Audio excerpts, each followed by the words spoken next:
Cela faisait 20 minutes que je me tenais au fond de la salle de réception quand elle est enfin montée sur scène.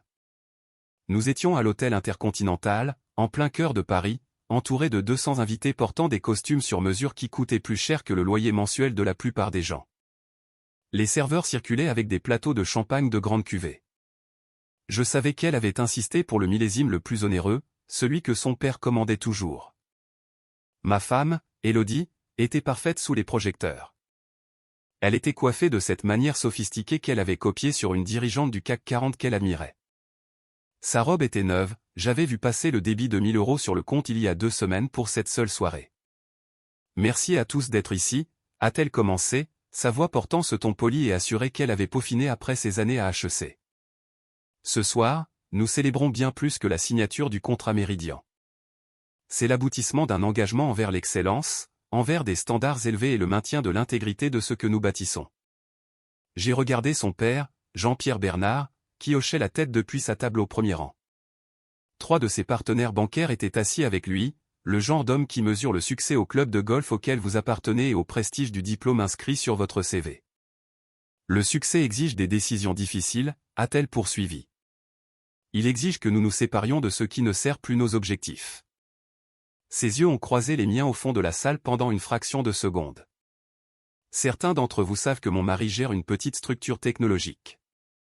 Ce que vous ne savez peut-être pas, c'est à quel point cette entreprise est en difficulté, et combien elle nous a coûté, franchement, en termes de ressources et de réputation. Le silence s'est fait dans la salle. Quelques personnes se sont retournées pour me dévisager. Mon père et moi avons pris une décision, a déclaré Élodie. Afin de protéger la position financière de notre famille et notre nom dans le milieu des affaires, nous prenons le contrôle de cette exploitation défaillante. Nous allons transférer ces actifs vers le fonds d'investissement de la famille Bernard, où une gestion compétente pourra soit sauver ce qui reste, soit fermer l'entreprise avec dignité. Des applaudissements ont éclaté.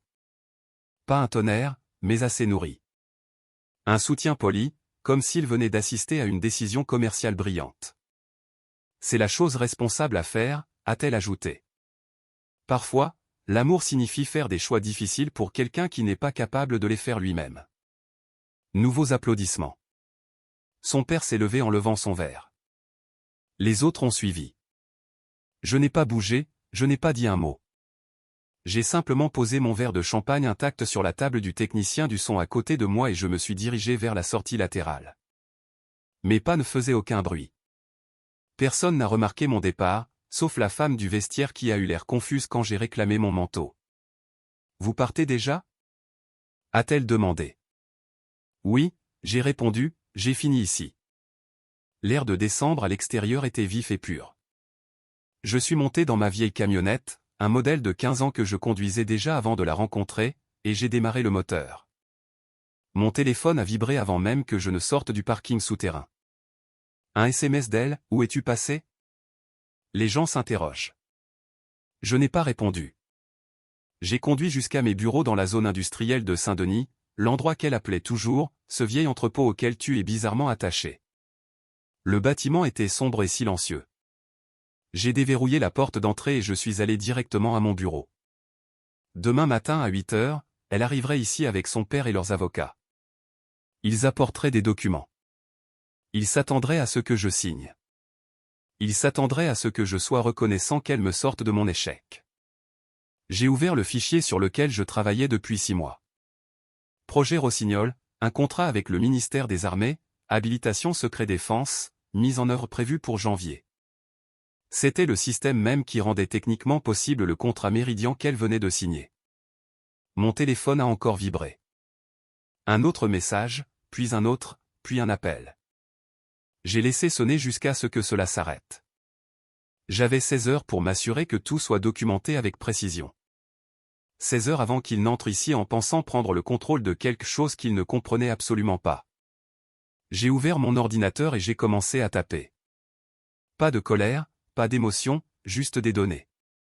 Ligne après ligne de spécifications techniques, de clauses contractuelles, d'habilitation de sécurité et de rapports de conformité étatique.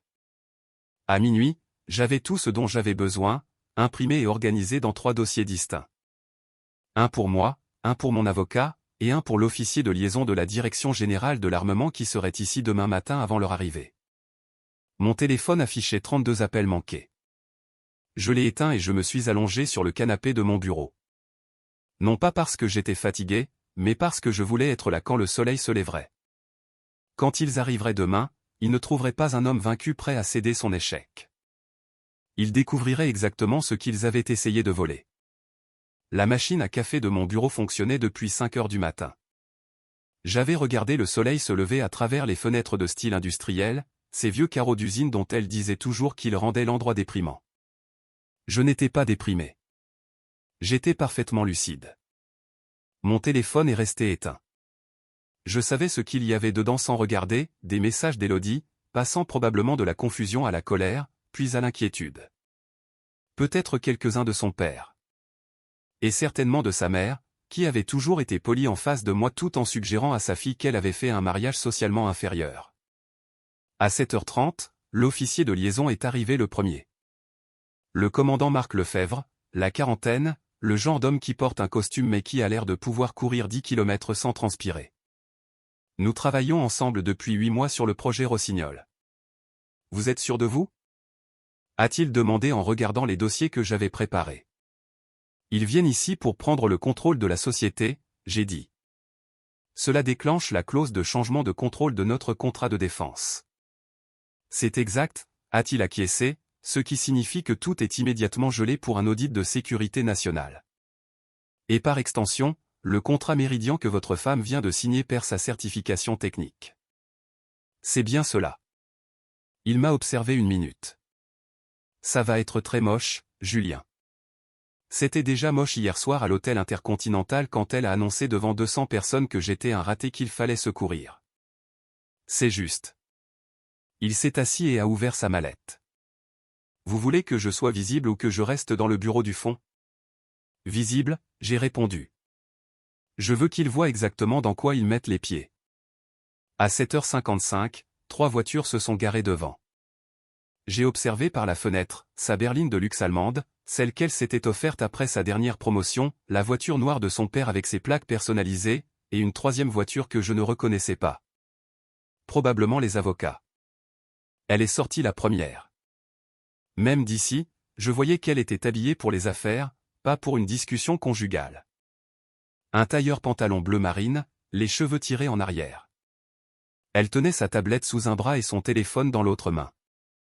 Son père est apparu ensuite, suivi de 3 hommes en costume sombre portant des mallettes. L'équipe juridique, ils étaient venus préparer pour rendre cela officiel. Ils ont marché vers la porte d'entrée. Je les ai entendus essayer de l'ouvrir, la trouver verrouillée, puis frapper. Professionnels, contrôlés, comme s'ils étaient là pour une réunion de routine. J'ai pris mon temps pour descendre les escaliers. Je les ai laissés frapper 2 fois de plus. Quand j'ai enfin ouvert la porte, elle avait son sourire d'entreprise tout prêt. « Te voilà enfin », a-t-elle dit. « Nous avons essayé de t'appeler. »« Je sais. » J'ai tenu la porte ouverte. « Entrez. » Ils ont défilé devant moi dans le hall. C'est là qu'ils ont vu le commandant Lefebvre assis dans l'un des fauteuils, son badge officiel bien visible à la ceinture.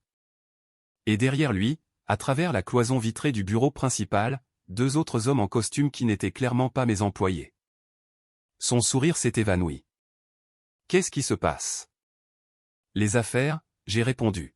« Vous vouliez discuter du transfert d'actifs, n'est-ce pas ? » Son père s'est avancé. « Nous avons préparé la documentation. Cela n'a pas besoin d'être compliqué. Tu signes, nous reprenons l'exploitation, et tu es libéré du fardeau de maintenir cette structure. » Libéré du fardeau, j'ai répété. C'est une façon intéressante de présenter les choses. L'un des avocats a ouvert sa mallette. Nous avons été très généreux sur les conditions. Vous conserverez une petite rémunération de consultant pour la première année pendant la transition. Une rémunération de consultant ? J'ai hoché la tête lentement. Pour ma propre entreprise. Pour une entreprise qui coule, a corrigé son père. Soyons honnêtes, Julien. Tu perds de l'argent depuis 2 ans. Ma fille a couvert tes pertes sur son propre salaire. Nous arrêtons les dégâts avant que cela n'empire. Le commandant Lefebvre s'est levé. Monsieur Bernard, je vais devoir interrompre cette conversation. Le père d'Élodie la regardait avec ce genre de mépris qu'il réservait habituellement au personnel de service. Et vous êtes ? Officier de liaison pour le projet Rossignol. Lefebvre a montré ses lettres de créance. Il s'agit d'un contrat d'infrastructure classifié que cet établissement développe pour le ministère des Armées depuis 8 mois. Le silence est devenu pesant. Ma femme s'est tournée vers moi. De quoi parle-t-il ? Du travail que j'ai accompli, j'ai dit. Ce que tu as appelé une exploitation en difficulté hier soir. Tu avais dit que tu faisais du débogage de systèmes réseau. Et c'est ce que je fais. Des systèmes réseau d'État. Les mêmes systèmes qui fournissent l'infrastructure de sécurité pour les transactions d'entreprises comme celle que tu as signée hier. Son visage est devenu pâle. Pas de façon spectaculaire, mais juste assez pour que je comprenne qu'elle commençait à réaliser. Le contrat Méridien. A-t-elle murmuré. Utilise mes protocoles de sécurité, j'ai confirmé. Ce qui signifie que lorsque toi et ton père avez tenté de forcer un changement de contrôle sur cette société, vous avez déclenché un audit national de tous les contrats actifs, y compris les certifications qui rendent ton contrat techniquement valide. L'un des avocats a pris la parole, ce n'est pas possible. Nous n'avons encore rien signé. Vous avez annoncé votre intention publiquement, a précisé Lefebvre. À l'hôtel Intercontinental devant 200 témoins. C'est suffisant pour signaler le contrat pour examen sous les protocoles d'acquisition hostile. Le visage de Jean-Pierre Bernard est passé du dédain à une forme de panique. C'est absurde. Nous sommes une famille. Ce n'est pas hostile. Tu as qualifié sa boîte de défaillante et annoncé que tu la reprenais pour protéger ton nom de famille, j'ai dit. Comment appellerais-tu cela autrement ? Personne n'a répondu. Voici ce qui va se passer maintenant, j'ai poursuivi. Le commandant Lefebvre transmet son rapport. Le conseil d'examen de la défense examine la situation. Et pendant qu'ils font cela, toutes les certifications de sécurité délivrées au contrat utilisant mon infrastructure sont suspendues en attendant l'enquête. Combien de temps cela prendra-t-il ? A demandé son père. 6 à 8 mois, a répondu Lefebvre. Au minimum. Ma femme s'est assise sur l'une des chaises du hall. Elle ne pleurait pas. Elle n'était pas en colère. Elle avait juste l'air perdu. Tu savais, a-t-elle dit. Hier soir, quand j'ai fait ce discours, tu savais que cela arriverait. Je savais que tu n'avais pas pris la peine de me demander ce que je faisais réellement ici, j'ai répondu. Je savais que tu avais présumé mon échec parce que mon bureau n'a pas de sol en marbre et que je ne sors pas d'une grande école. On peut arranger ça, a dit son père rapidement. Nous allons retirer la déclaration. Dire que c'était un malentendu. Trop tard, a dit Lefebvre. L'alerte est déjà dans le système. Je les ai regardés encaisser la nouvelle. Les avocats chuchotaient déjà entre eux, calculant probablement les responsabilités juridiques. Son père avait sorti son téléphone, cherchant désespérément qui appelait. Et ma femme restait là, à me fixer comme si elle voyait quelqu'un qu'elle n'avait jamais rencontré. Vous devriez partir, j'ai dit. J'ai du travail. Ils ne sont pas partis tout de suite. Son père a passé 10 minutes au téléphone sur le parking, sa voix montant d'un ton chaque fois que quelqu'un lui répétait apparemment qu'il n'y avait rien à faire. Les avocats se sont regroupés près de leur voiture. Ma femme est revenue à l'intérieur, seule. On peut se parler ? A-t-elle demandé sans regarder l'agent. J'ai fait un signe à Lefebvre qui s'est retiré dans le bureau du fond. Mais je ne lui ai pas proposé de chaise. Je ne lui ai pas proposé de café. Je suis juste resté là, à attendre. Je ne savais pas, a-t-elle dit à propos du contrat de défense. Tu n'as pas demandé. Tu ne me l'as jamais dit. J'ai essayé, j'ai répliqué. En avril dernier, quand le contrat a été validé. Tu étais sur ton téléphone pendant le dîner, répondant aux mails de ton père sur une restructuration de portefeuille. J'ai mentionné que j'avais décroché un projet gouvernemental. Tu as dit « c'est bien », sans même lever les yeux. Elle a ouvert la bouche, puis l'a refermée. 3 autres fois après cela, j'ai continué, notamment au dîner d'anniversaire de ta mère. Quand ton cousin a demandé ce que je faisais, tu as répondu pour moi, disant que je réparais des problèmes informatiques pour des petites PME. J'ai essayé de te corriger, Mais ton père m'a coupé la parole avec une anecdote sur son golf. Je ne m'en souviens pas. Je sais. C'est bien là le problème.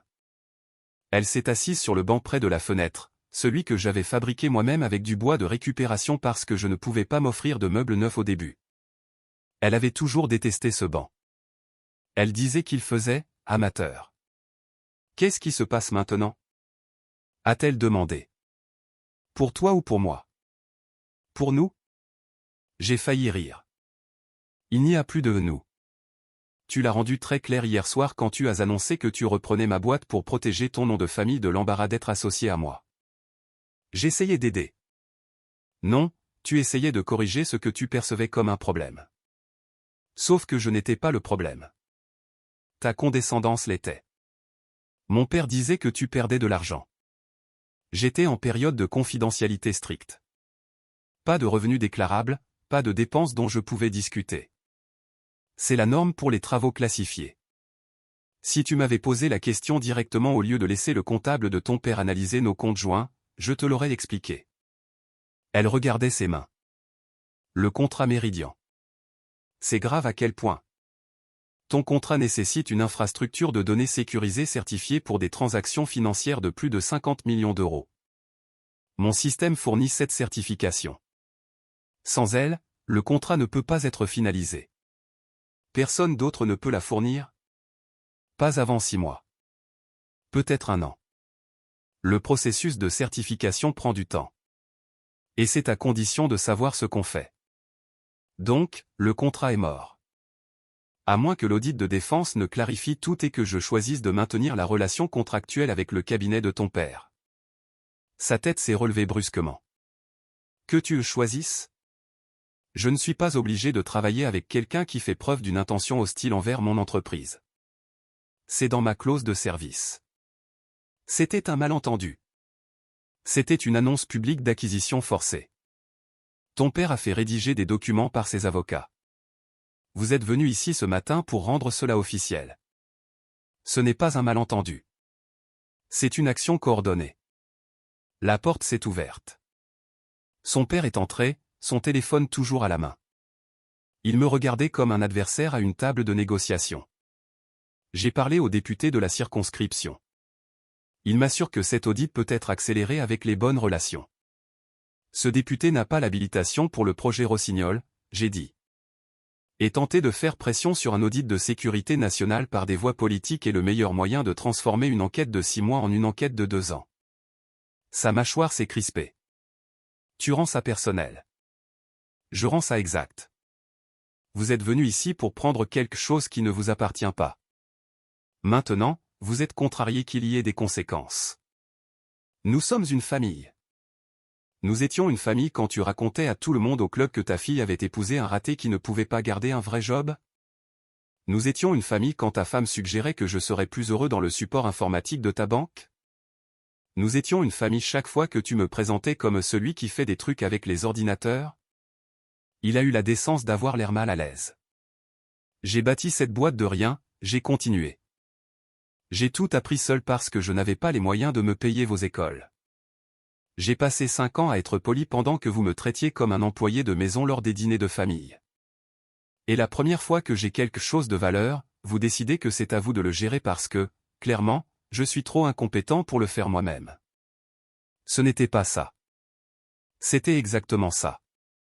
Vous ne vous attendiez juste pas à ce que j'ai les moyens de me défendre. Élodie s'est levée. Qu'est-ce que tu veux? De l'argent? Un pourcentage sur le contrat? Donne ton prix. Je ne veux pas de votre argent. Alors quoi?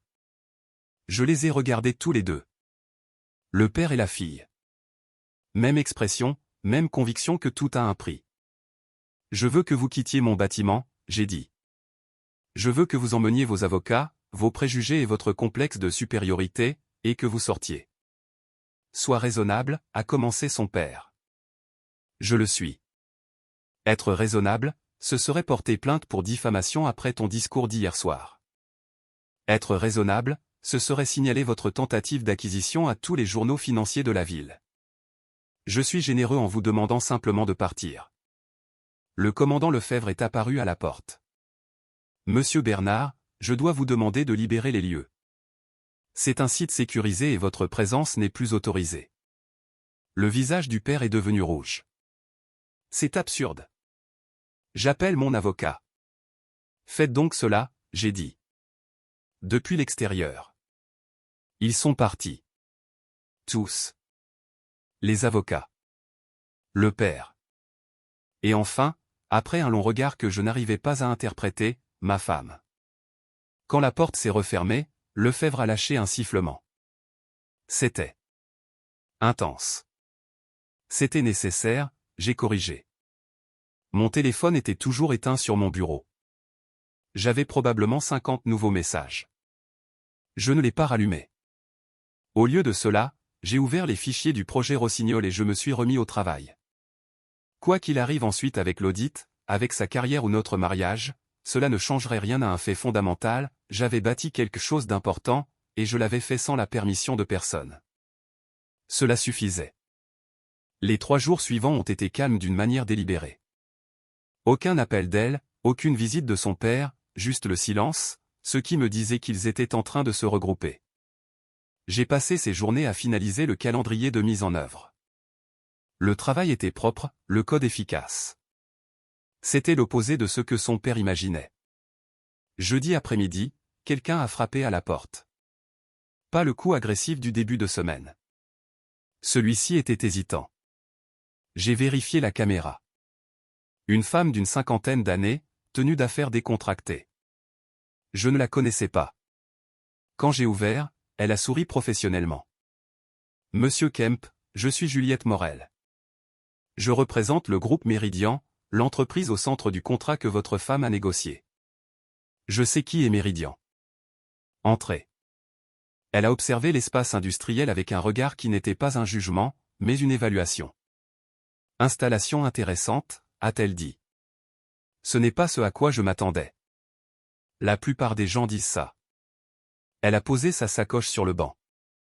Je vais être direct. Le contrat Méridian vaut 300 millions d'euros. Sans votre certification de sécurité, il ne peut pas aboutir. Ma société risque de perdre environ 18 millions d'euros de revenus prévus si cela échoue. C'est malheureux. Ça l'est, d'autant plus que rien de tout cela n'est de notre faute.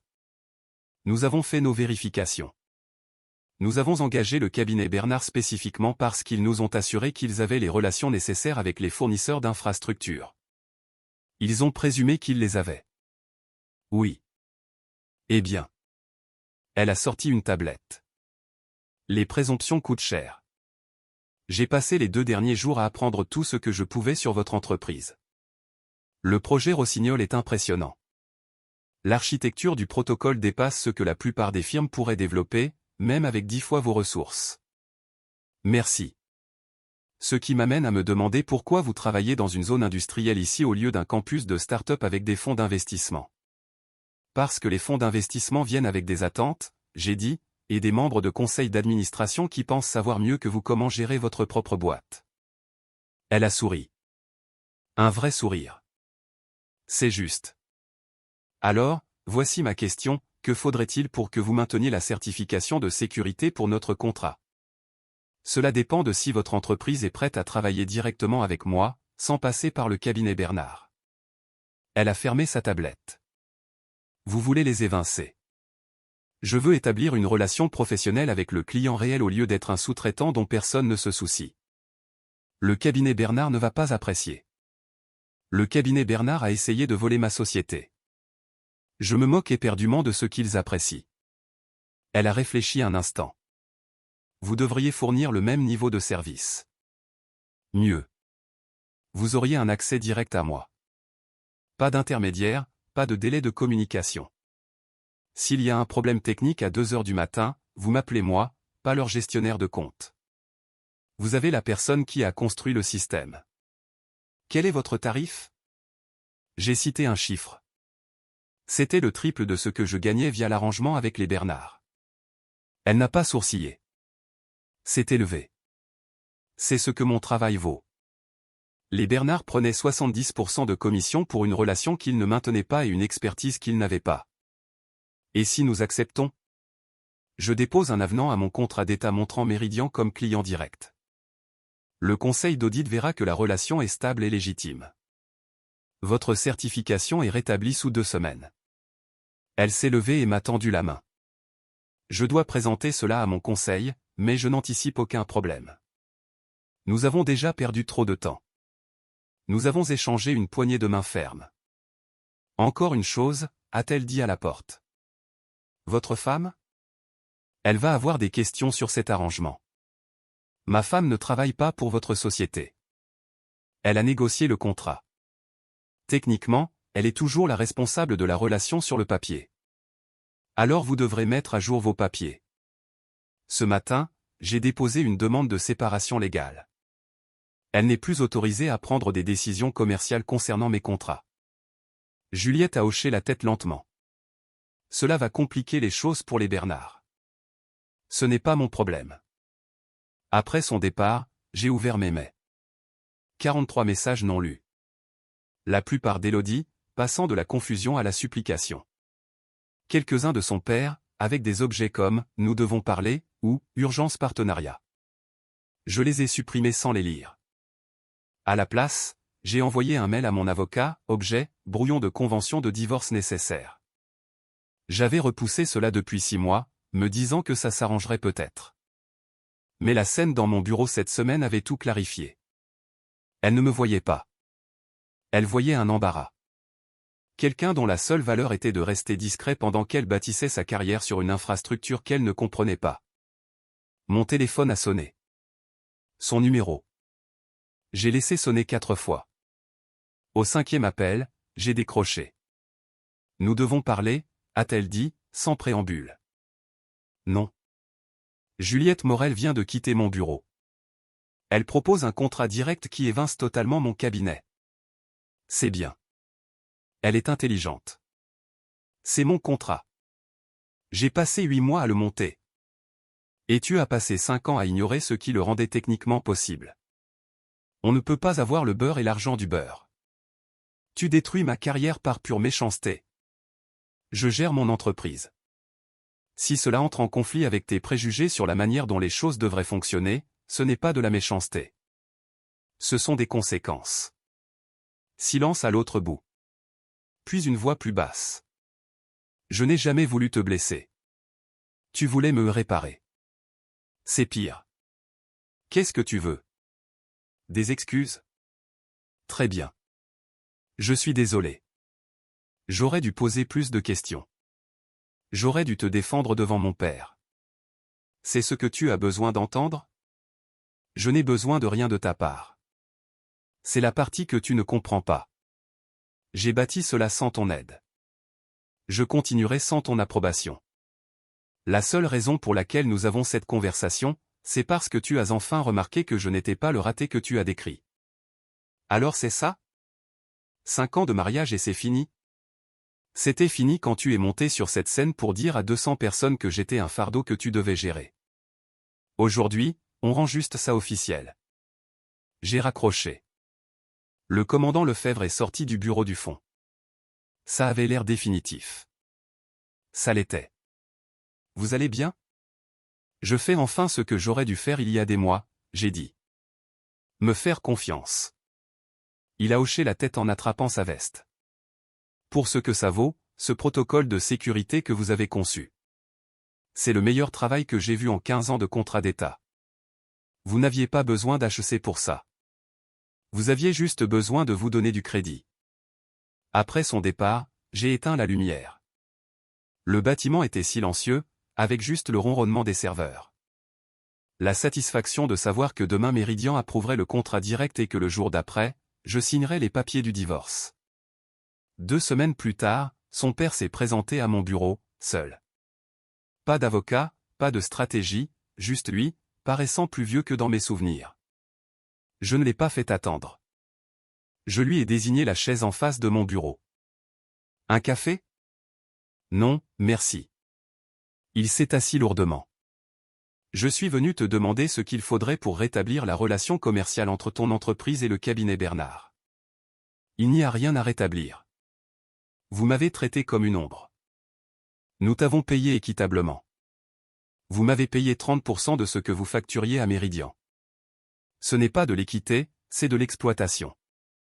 Il a bougé sur sa chaise.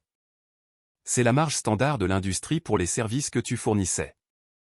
Vous n'avez rien fourni sauf une mise en relation que vous regrettez maintenant. Le contrat Meridian reposait sur des relations que vous avez mis 30 ans à développer, mais il nécessitait une infrastructure technique que vous avez mis 30 secondes à mépriser. Il a posé son téléphone sur le bureau. J'ai 6 autres clients avec des contrats en cours qui nécessitent des certifications similaires. Si nous ne pouvons pas les fournir, ces contrats s'effondrent. C'est plus de 400 millions d'euros.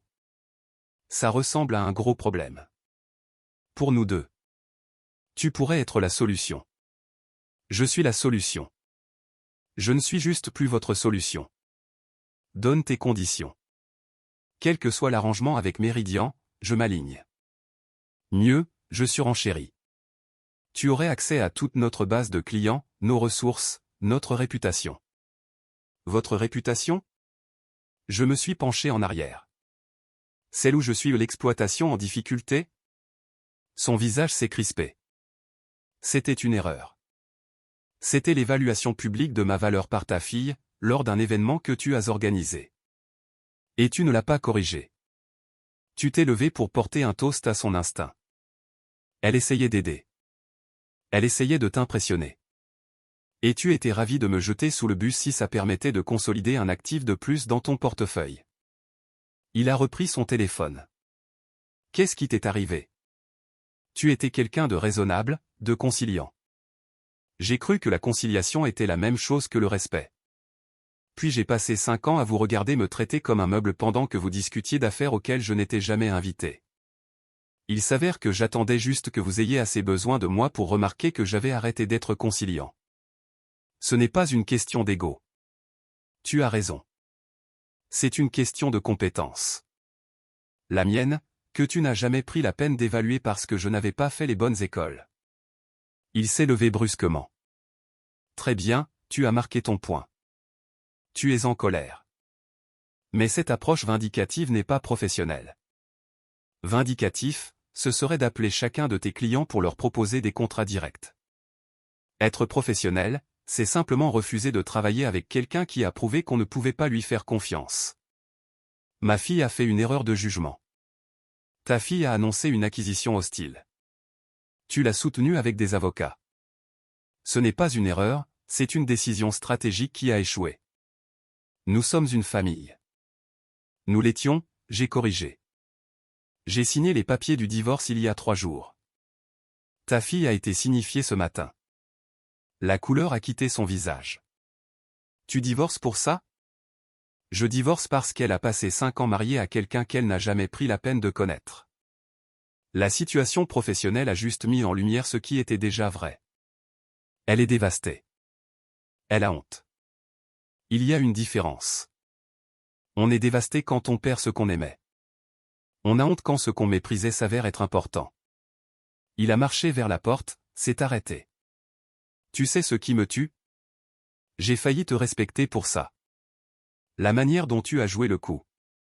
L'angle de la défense nationale, les contrats directs. C'était brillant. Froid, mais brillant. Jusqu'à ce que je réalise que tu brûles tout juste pour prouver que tu en es capable. Je ne brûle rien, j'ai dit. Je suis dans le bâtiment que j'ai construit, je gère la boîte que j'ai créée. C'est toi qui regardes les choses brûler parce que tu ne peux plus les contrôler. Ce n'est pas mon incendie. C'est le tien. Il est parti sans un mot. Je suis resté assis un moment, écoutant le ronronnement des serveurs. Mon téléphone a vibré, un message de mon avocat. Les papiers étaient signés. Elle n'avait rien contesté. Pas de demande de médiation, juste sa signature et une note, j'espère que tu trouveras ce que tu cherches. Je n'ai pas répondu. Ce que je cherchais n'était pas compliqué, du respect, de la reconnaissance, et l'aveu que ce que j'avais bâti comptait. Je l'avais maintenant, de la part de Meridian, du commandant Lefebvre et du conseil d'audit qui avait approuvé le projet Rossignol en avance. Je n'avais plus besoin d'elle. 3 mois plus tard, le bâtiment industriel paraissait différent. Non pas parce que j'avais changé grand-chose, mais parce que j'avais arrêté de le voir à travers ses yeux. Les tuyaux apparents faisaient désormais partie de l'esthétique. Le sol en béton était pratique pour les machines. J'avais embauché 2 personnes, 2 esprits brillants. Nous avions signé de nouveaux contrats. Le chiffre d'affaires était le triple de ce qu'il était sous l'ère Bernard. Mon avocat m'a appelé un mardi, le divorce est définitif. Bien. C'est tout? Juste bien? Qu'y a-t-il d'autre à dire? Le cabinet Bernard avait perdu le contrat Méridian. Le père faisait face à des questions de son conseil d'administration. Mon ex-femme avait démissionné il y a 3 semaines. J'ai entendu dire qu'elle était partie dans une autre ville, pour un poste plus modeste, pour se reconstruire loin de l'ombre de son père. Je n'en tirais aucune gloire. Je me sentais neutre, comme lorsqu'on ferme un livre qu'on a fini de lire. Cet après-midi-là, un paquet est arrivé. Pas d'adresse d'expédition. À l'intérieur, la photo de notre mariage, celle qui était sur son bureau au cabinet. Pas de mots, juste la photo. Je l'ai regardée 1 minute. 2 personnes souriant à l'objectif, croyant se connaître, aucun des 2 ne posant les bonnes questions. Je l'ai rangée dans un tiroir et je me suis remis au travail. À 18 h, on a frappé à la porte. Une délégation d'une firme européenne intéressée par une licence sur mes protocoles. Ils avaient fait le voyage spécialement pour me rencontrer, pour comprendre comment un homme seul avait développé ce que leurs équipes d'ingénieurs n'arrivaient pas à répliquer. Je leur ai montré les serveurs, expliqué l'architecture du code, répondu à leurs questions techniques sans jamais simplifier ou m'excuser de la complexité. Impressionnant, a dit leur ingénieur en chef. Où avez-vous étudié? J'ai appris seul. Avec de la documentation, des essais, des erreurs et beaucoup de nuits blanches. Il a souri. Les meilleurs ingénieurs que je connais sont appris ainsi. L'université enseigne la théorie. Le travail enseigne tout le reste. Nous avons discuté des termes. Il voulait une licence de 5 ans. Les chiffres qu'il proposait me mettaient à l'abri pour la prochaine décennie. J'ai dit que j'aurais une réponse d'ici vendredi. Après leur départ, je suis resté seul dans le bureau vide. Mon téléphone a vibré. Un message d'un numéro inconnu, j'ai entendu pour le contrat européen. Félicitations. Tu avais raison sur tout. Je suis désolé d'avoir mis autant de temps à le voir. J'ai reconnu le numéro. J'ai supprimé le message sans répondre. Certaines conversations n'ont pas besoin de suite. Certains chapitres se ferment et restent fermés. J'ai éteint les lumières, verrouillé la porte et je suis monté dans ma camionnette. Celle qui fonctionnait parfaitement parce que je l'entretenais moi-même. Demain, j'examinerai la proposition européenne. La semaine prochaine, je l'accepterai probablement. Et la semaine suivante, je commencerai à planifier l'expansion vers un local plus grand. Mais ce soir, je rentrais juste chez moi, dans l'appartement au-dessus du bureau que j'avais aménagé. Simple, efficace, exactement ce dont j'avais besoin. Pas de sol en marbre, pas de champagne hors de prix. Pas de discours sur l'héritage familial ou la réputation. Juste moi, mon travail, et la satisfaction tranquille de savoir que je n'avais jamais eu besoin de la permission de quiconque pour exister. Cela suffisait. Cela avait toujours suffi.